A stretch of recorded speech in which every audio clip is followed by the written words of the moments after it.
Bonjour à toutes et à tous. Aujourd'hui, nous retrouvons Céline de chez Necway qui va nous parler de l'innovation par les services. Pour faire simple, Céline, qu'est-ce que l'innovation par les services?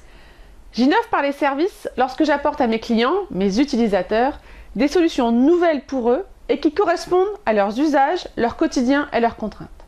Par exemple, lorsque Carglass me propose de changer mon pare-brise là où je suis, au moment que j'ai choisi, il m'apporte une solution en ayant pris en compte mes usages, réservés au moment où j'y pense, n'importe quand depuis un site web, avec les informations dont je dispose, ma carte grise plus facile que la référence du pare-brise. Et sans immobiliser mon auto, ils viennent là où je suis et quand je veux. Et quel est l'intérêt pour l'entreprise? Parce que chaque jour, en tant que dirigeant d'entreprise, je réfléchis à améliorer mon produit et rarement mon service. Parce que je cherche des moyens de me différencier de mes concurrents en apportant autre chose à mes clients. Parce que je cherche à valoriser économiquement les services que j'apporte à mes clients. Et enfin parce que je cherche aussi à être plus efficace en interne. Nous pouvons résumer ces questions autour de deux axes d'intérêt.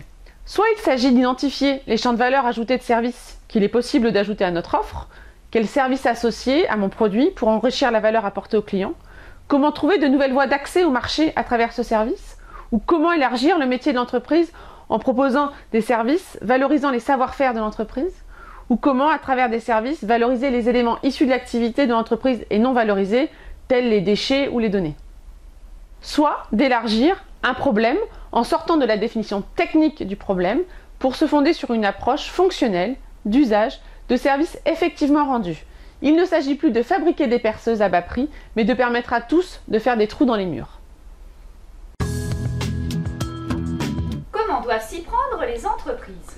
Pour passer de la phase d'incantation, apportant de nouveaux services, à la phase opérationnelle, il ne s'agit pas juste d'une question de recettes, d'outils ou de techniques. Cela implique des comportements, des process et des valeurs partagées par l'ensemble de l'entreprise, la fameuse culture service. Que conseilles-tu aux entreprises avant de se lancer? Un des éléments clés de la démarche service réside dans la capacité du dirigeant à expérimenter, à raisonner usage et écosystème et à impliquer une majorité de son personnel dans le projet, à créer une intelligence collective au-delà de la gestion opérationnelle du quotidien. Cette démarche va le pousser à prendre des risques et à briser les règles alors que l'on passe son temps dans l'entreprise à limiter des risques et à créer des processus. Concrètement, comment cela fonctionne? Alors qu'il est indiscutable pour un dirigeant d'innover sur ses produits, l'innovation service semble moins évidente. Pour autant, comme l'innovation produit, l'innovation service se décline au cours de 4 éléments. Centré utilisateur.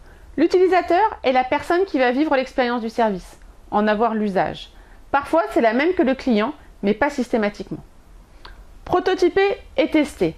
Prototyper un service, c'est rendre tangible les moments clés de l'expérience, pour les tester auprès des utilisateurs, afin de réduire les risques de déploiement.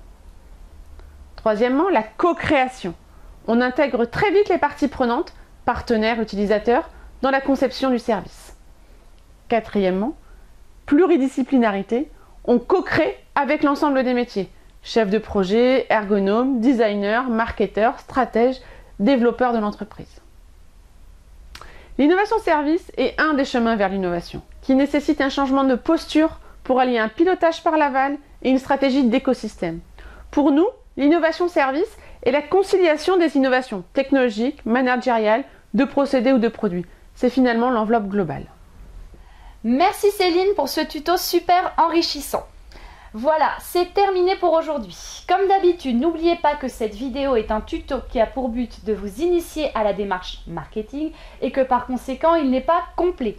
Donc, comme d'habitude, n'hésitez pas à poser vos questions en commentaire sous la vidéo et pour toute prestation, à nous contacter directement.